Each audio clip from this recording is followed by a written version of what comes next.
Alright everybody, I hope you're doing well. Today I've got a cool video about this gun right here. This is a M70 Zastava, uh, the new 1.5 millimeter receiver, just an M70 with a chrome lined barrel. Um, so I traded a gun and some stuff for this from my buddy who got one. He got two brand new, and I traded some stuff for this one. So I'll go ahead and go over what I've changed so far. I will be changing a few other things, but I'm really happy with this gun right off the bat. I still have to fire around to it. I just got it today and did a few modifications to it. So first off, I have a M72 RPK kit. I'm going to be putting a triangle folding buttstock on that. So what I did was took the buttstock off that and put it on this gun, because this is basically an M72 receiver, and if you can see there, it has a cool serial number. I changed the safety selector to this quick release one, so that's pretty simple to do. And I changed out the hand guards to these ones that were Balkan Battlefield pickups that were off a M70 underfolder grenade launcher, because there's a marker there on the top from the spigot, the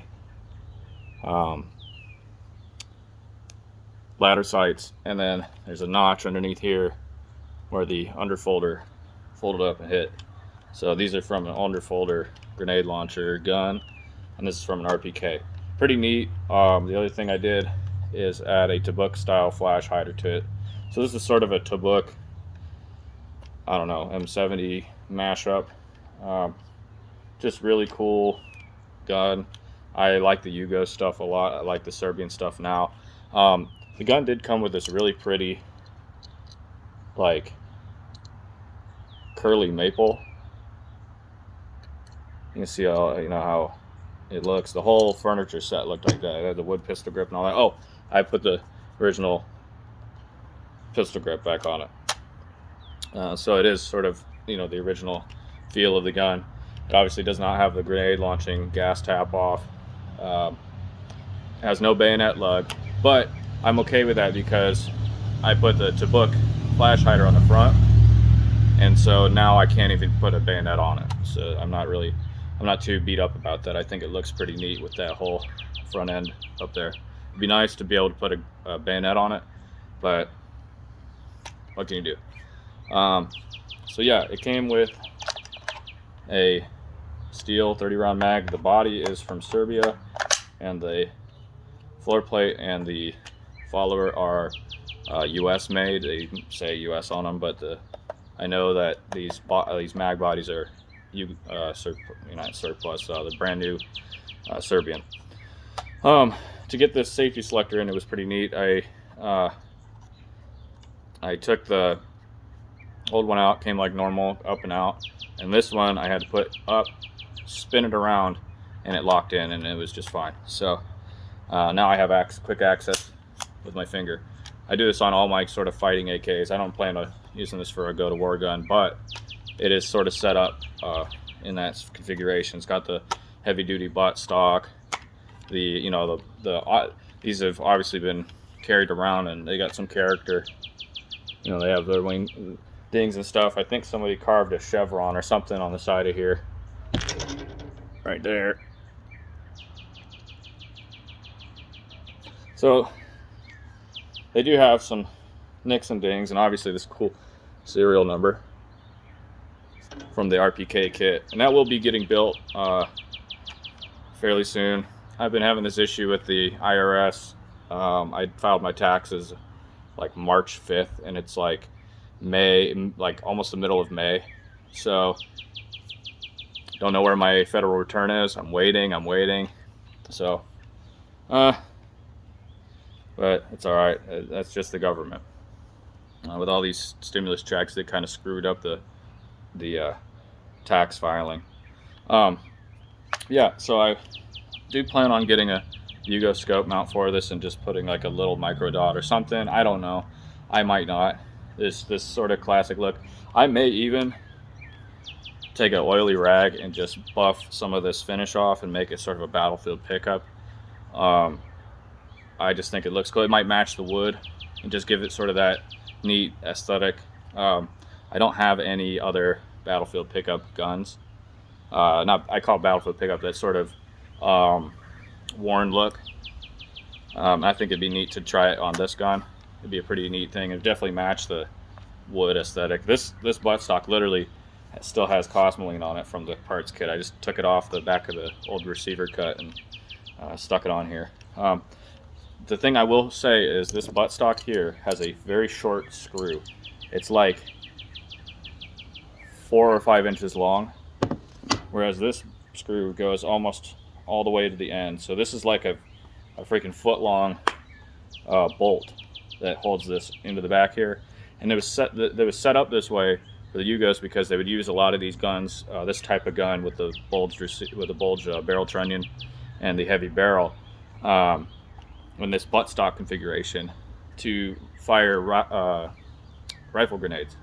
So it's pretty neat that we have a gun that I could easily push these pins out, pop both the front sight and the gas block off, replace the gas block with the gas cut off, and then get the spigot and fire 20mm grenades with blanks.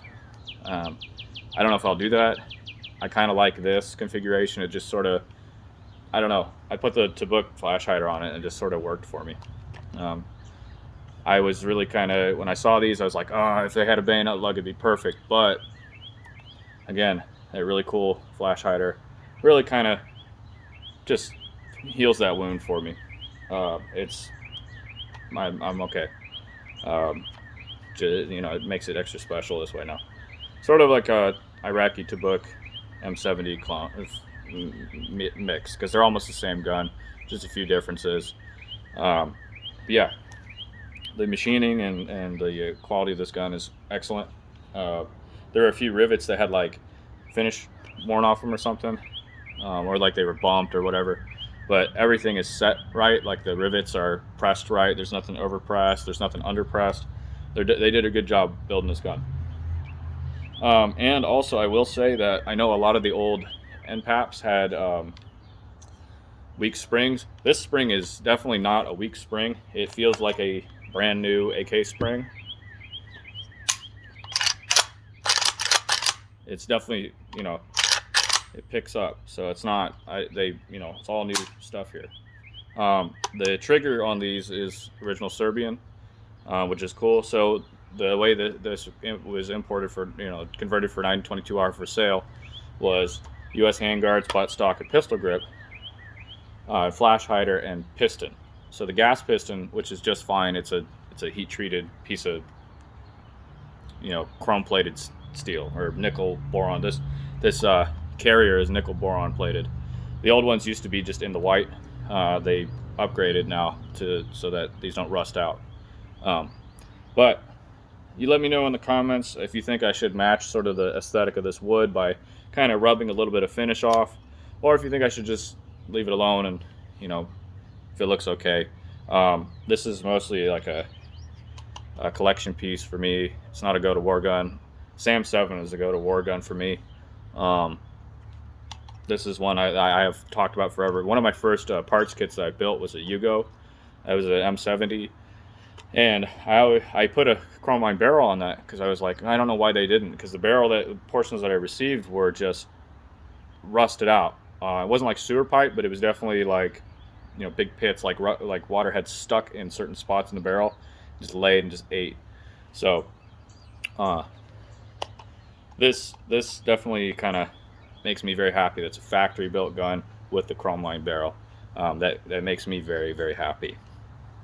So if you plan on doing something similar to your M70, if you have one, you're gonna put surplus wood on it. Remember that the ferrule right here that fits in the receiver, because this is the M70 receiver, you have to, the little plug of wood that fits into the ferrule here, you have to kind of file those slightly in to fit into the area where the trunnion and the receiver are, because they kind of fit sort of like this. So your receiver fits around, your trunnion sits like that, and your barrel's right here.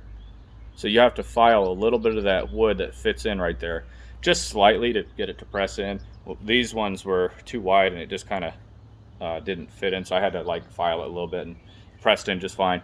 I used the new ferrule off the new handguard set, and just fit it to that, and then because I knew it worked on this one. This old set had a ferrule that was too wide, that pressed into the receiver.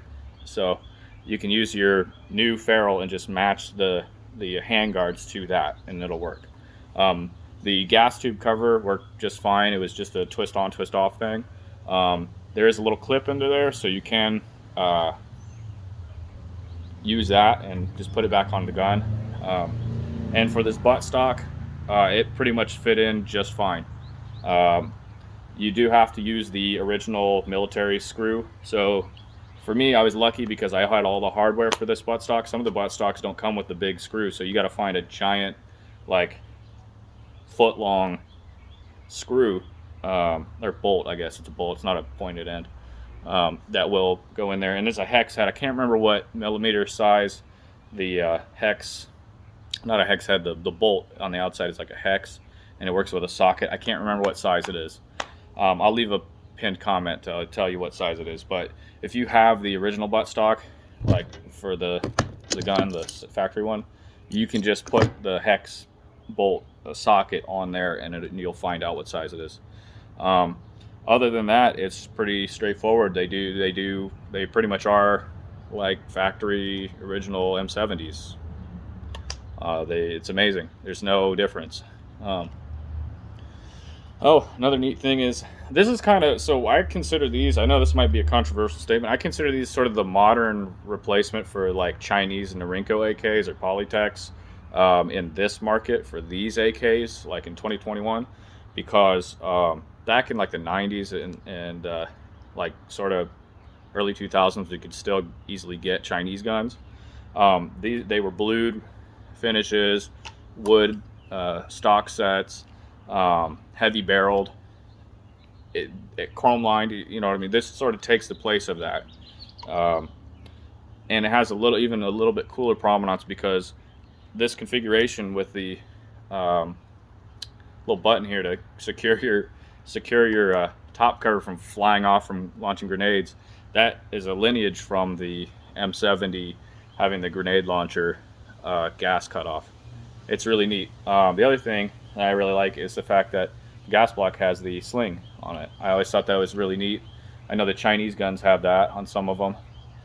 So this is sort of like a proxy for like Norinco AKs, like Mac 90s and stuff like that, back in the 90s. This is sort of the modern market version of that.